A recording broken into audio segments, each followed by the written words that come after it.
It is revealed that Sahan is the one who asked Ina to replace her with Hee-ju. This is because Ina knows that Sahan is not the real Sahan. So, to protect the secret and avoid ruining his father, Yeon, who is a candidate for the next presidency, Sahan decides to make a deal with Ina. In order to help Hee-ju, whom he already knew, he helped Ina run away from the wedding.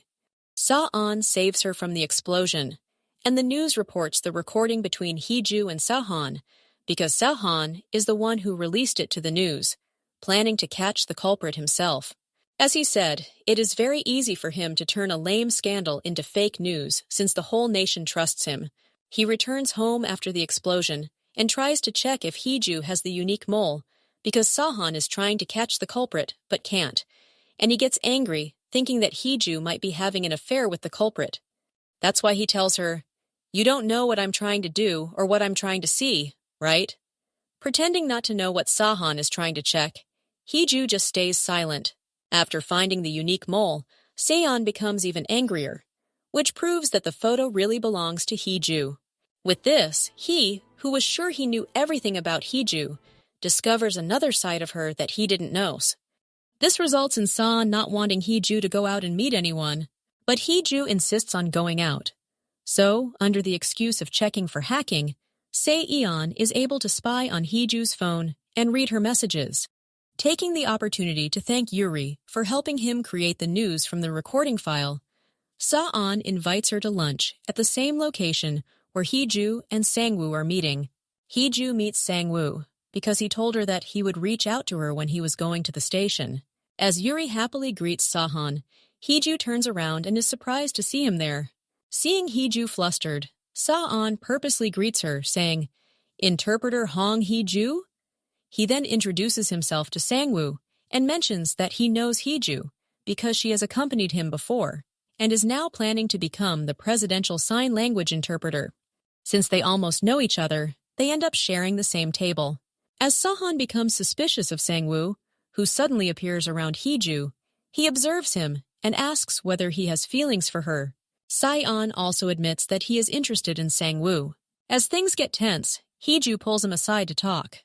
She asks him how he knew she was there, and realizes that Seon might have spied on her phone when he mentions checking it.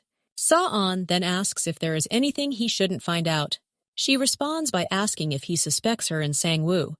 As Hee-ju continues typing, Seon asks if she really knows Sang-woo well, especially since she told him that he is a senior and a good person.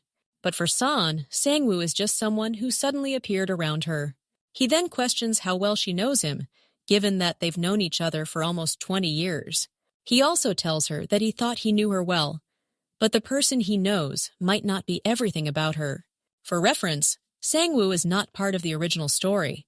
Since no one knows that Hee-ju is Seon's wife, they return separately.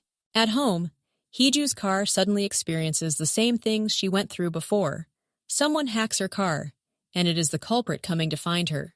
He had already wiretapped his phone and had been listening to Hee-ju and Seon's conversation the entire time. So, he knows what Hee-ju wants and asks her to threaten Seon in his place, since Hee-ju wants to be free from Seon, and he wants the money. Starting that day, the culprit keeps calling the phone and threatening Hee-ju to threaten Seon.